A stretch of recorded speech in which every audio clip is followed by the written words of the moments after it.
विधानसभा के अध्यक्ष रहे, पार्टी के अध्यक्ष रहे, मंत्रिमंडल में हम वर्षों तक साथ रहे, नाहन के लोकप्रिय विधायक आदरणीय डॉक्टर राजीव बिंदल जी, पिछाड़ के लोकप्रिय विधायक रीना कश्यप जी, हमारे बीच में शिलाई के पूर्व में विधायक रहे और वर्तमान में सिविल सप्लाई कॉर्पोरेशन के वाइस चेयरमैन भाई बलदेव तोमर जी, जिला परिषद की चेयरपर्सन सीमा जी, शिलाई मंडल के अध्यक्ष श्री सूरज सिंह जी, पाउंटा के हमारे मंडल के अध्यक्ष श्री अरविंद जी, नगर परिषद के चेयरमैन निर्मल जी, हाँ जी, और यहाँ हमारे बीच में पार्टी के हमारे साथी ममराज जी, शोभे राम जी, माया राम जी, रजनीश चौहान जी और उपस्थित डिप्टी कमिश्नर, एसपी और सभी यहाँ वरिष्ठ पार्टी के साथी, पत्रकार मित्रों, भाई और बहन,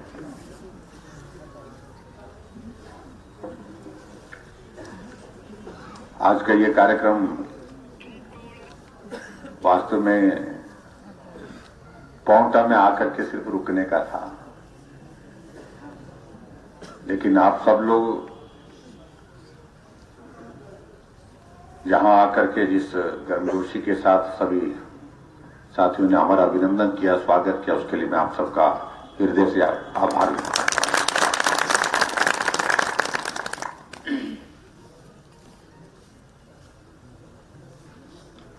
ये पाउंटा साहब बहुत ही पवित्र धरती है,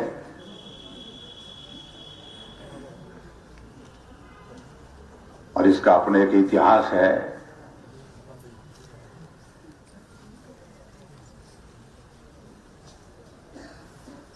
और सिरमौर जिले का ये बहुत महत्वपूर्ण केंद्र है।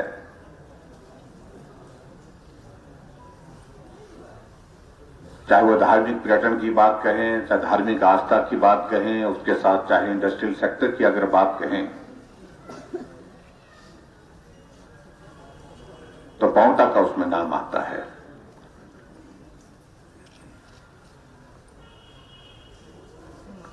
और यहां पाउंटा आकर के हमारे शिलाई के सब साथी भी आए, और विशेष तौर से क्या उन्हें धन्यवाद करना है। मैं समझता हूं धन्यवाद का कार्यक्रम अगर करना होगा, हम आपके ही आ जाएंगे, शिलाई आएंगे। जय श्री राम, जय श्री राम, जय श्री राम, जय श्री राम।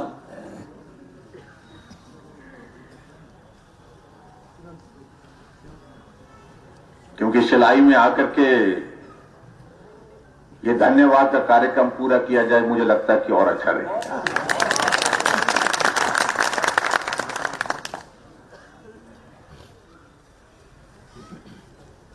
ऐसा है ना जी, वहां दिवाली 1 महीने चलती है, आज शुरू होगी।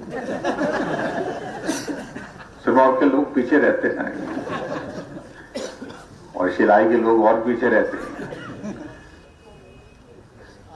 जब तक के लिए दिवाली हो गई थी, 1 महीने के बाद पता लगा उनको कि दिवाली हो गई, तो बोलते आज ही मना लेते हैं।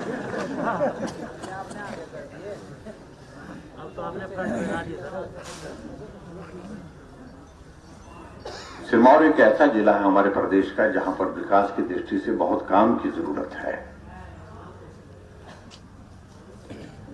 लेकिन ये बात सत्य है कि हमारे सब साथियों ने मुझसे पहले जैसे बात कही, अपना काम तो वो चलाते रहे लेकिन लोगों का काम नहीं किया।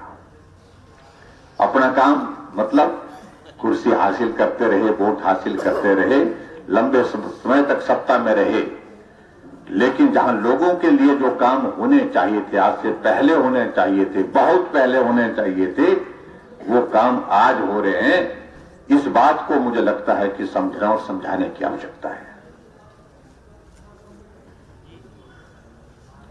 हिमाचल प्रदेश को पूर्ण राजत्व का 50 वर्ष का कार्यकाल 25 जनवरी को पूरा हुआ।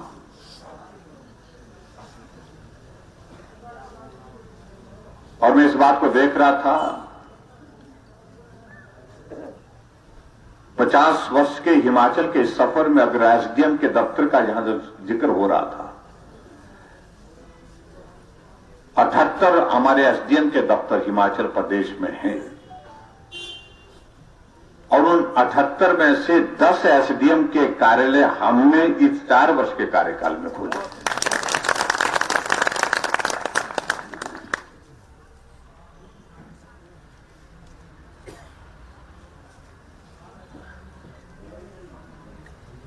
इसलिए कई लोग इस बात का जिक्र करने की कोशिश करते हैं कि कुछ नहीं हुआ, और मैं ऐसा मानता हूं कि अब सचमुच में कुछ होना चाहिए, उनको घर बिठाना चाहिए, तब जाकर के मालूम होगी कुछ हुआ।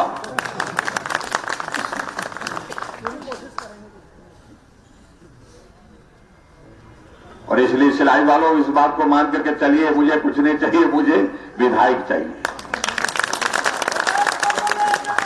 हम तुम्हारे साथ हैं। जय श्री राम, जय श्री राम। ये काम आपके करने का, जो मेरे करने का था वो हमने किया, बात का जो करने का बचता है वो आपको करना है। हर क्षेत्र में सिरमौर जिले में अगर मैं कहूं, चाहे हमारे डॉक्टर राजीव बिंदल जी का क्षेत्र है,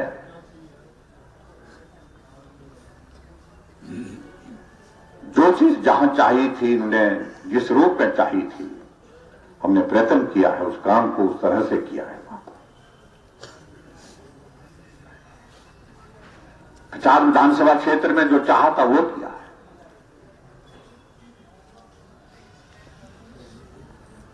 रेणुका जी में अपने विधायक अपनी पार्टी के नहीं है, लेकिन उसके बावजूद जो लोगों ने कहा वो किया है।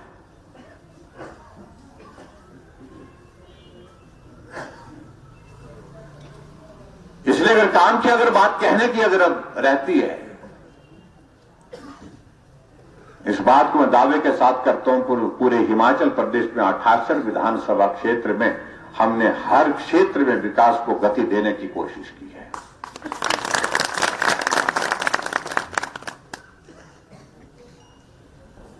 और जहां पांवटा में आने की बात थी हमारी,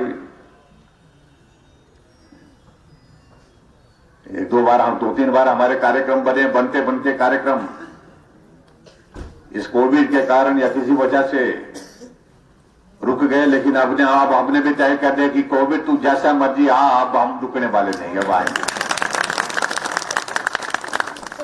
बहुत हो लिया, 3 साल होने लग पड़े कि कोविड आया, नई किस्म आ गई, वो नई किस्म आ गई, घर बैठो, अंदर बैठो। सही मायने में सच कह रहा हूं कि वे बहुत दुखी हो गए, क्योंकि ऐसा कार्यकाल, ऐसा वक्त किसी मुख्यमंत्री ने हिमाचल प्रदेश में देखा नहीं। अगर ये कोविड का दौर नहीं होता तो आज मालूम नहीं मैं हिमाचल प्रदेश में सभी विधानसभा क्षेत्र में कितनी बार जाकर के आता।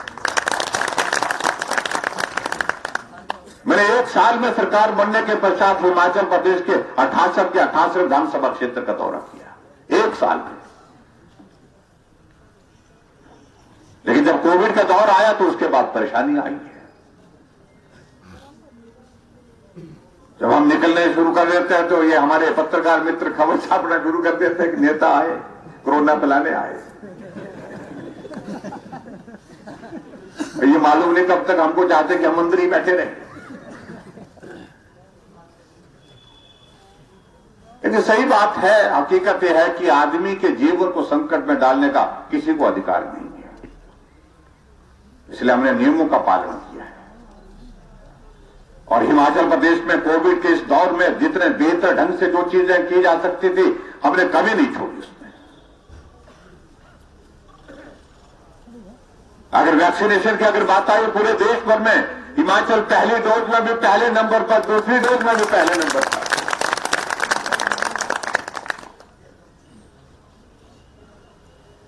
पंद्रह से 18 साल के आयु के लिए वैक्सीन की अगर बात आई तो उसमें भी हिमाचल प्रदेश पूरे देश भर में पहले नंबर पर। इसलिए बातें बहुत कह सकते हैं, लेकिन ये तो सिर्फ आज आप लोगों ने अभिनंदन का कार्यक्रम, स्वागत का कार्यक्रम रखा है। हम आपके बीच में आएंगे, फुर्सत में आएंगे, बातें करेंगे।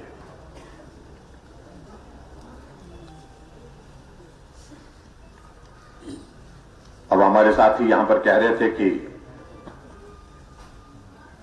कुछ लोग कुछ दिनों से बहुत ज्यादा शोर डाल रहे थे। 25 तारीख के बाद कब सुन रहा शोर? अभी तो हम शुरू कर रहे हैं भाई।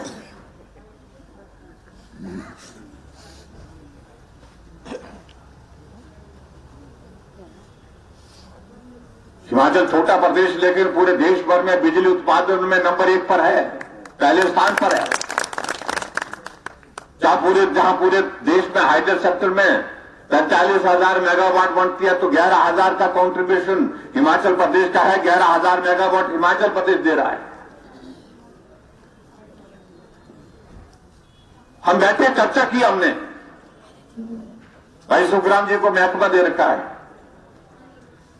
हमने कहा इतनी हम बिजली पैदा करते हैं और इस बिजली पैदा करने के बाद हमारे गरीब लोगों के लिए क्या राहत दे सकते हैं।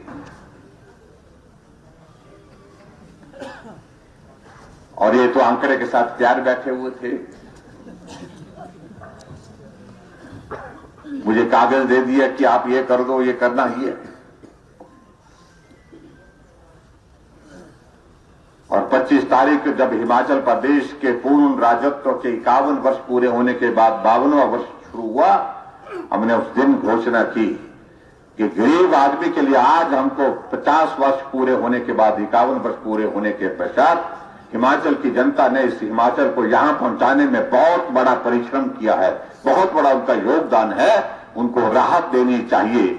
हमने कहा 0 से 60 यूनिट तक कोई बिल हम नहीं लेंगे हिमाचल प्रदेश के लिए। हमने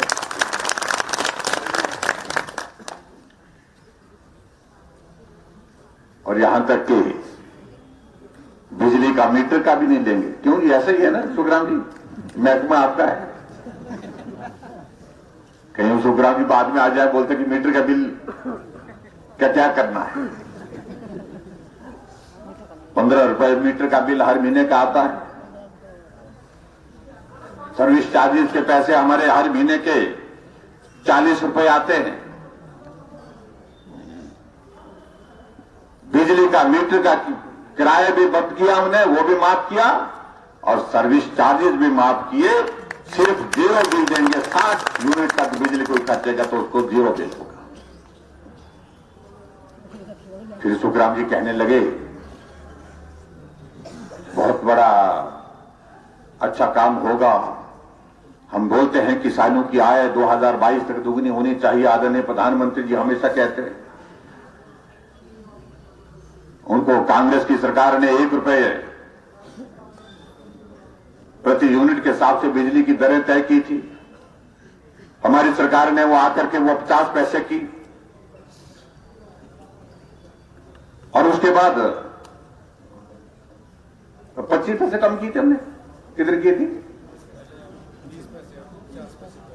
50 पैसे पहले कम की थी, और कहा कि और थोड़ी राहत देनी चाहिए, तो हमने 20 पैसे और कम कर दी पर यूनिट। क्योंकि किसानों के लिए हमको निश्चित रूप से करना है, क्योंकि किसान हमारी आबादी का लगभग 90% जो गांव में रहने वाला वो किसान ही है।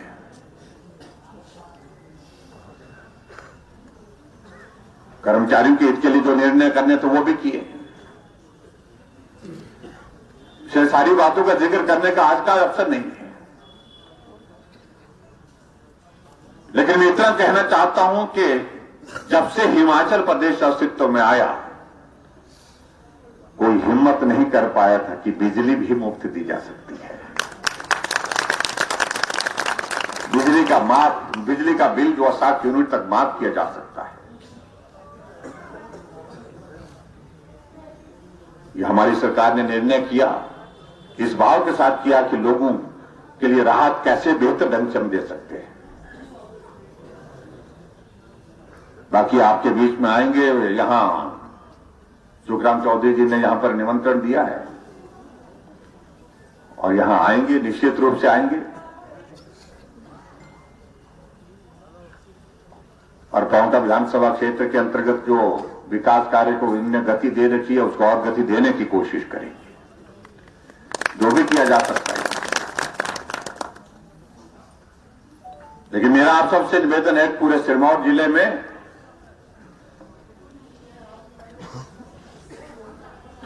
थोड़ा जोर लगाना पड़ेगा। ये नहीं हो सकता कि काम हम करें और कुर्सी पर उनको उठा दें। अगर काम हमने किया है तो हमारे ही साथियों को उस कुर्सी पर, सत्ता पर बैठने का अधिकार होना चाहिए। वो भाषण देते रहे, वोट लेते रहे, लेकिन उसके बावजूद काम के लिए हमेशा कहते रहे जब अगली बार आएंगे तब करेंगे। और सिरमौर इसी इंतजार में, कई दशक जो है आपके इसी इंतजार में वर्षों के बीत गए। लेकिन आज हम इस बात को नहीं कहते, हम बोलते हैं आज पहले हम काम करेंगे उसके बाद आप वोट दीजिए। वो बोलते हैं पहले वोट दीजिए फिर हम काम करेंगे। और ये बात कहते कहते इस सिरमौर कहां पहुंचना चाहिए था, आज कहां खड़ा है। इसलिए मेरा आप सबसे निवेदन है कि सिरमौर पूरे का पूरा चाहिए, सारे का सारा चाहिए।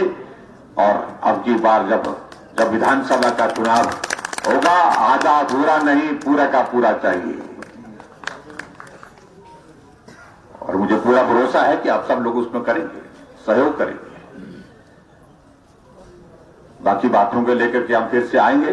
चौधरी साहब जी ने निमंत्रण दिया है, अब तो आना ही पड़ेगा, चाहे कोरोना भी आए तो भी आएंगे, कैसे भी आए, बदल करके भी आएगा तो भी आएंगे। तो आप सबका बहुत बहुत धन्यवाद। सावधानियों का ख्याल रखें, अभी तक भी मामले आ ही रहे हैं, सावधानी हमको बरतनी है, ये हमारी जिम्मेवारी है। और आप सब लोगों ने हमारा अभिनंदन किया, स्वागत किया, उसके लिए मैं आप सबको बहुत बहुत धन्यवाद करता हूं। जय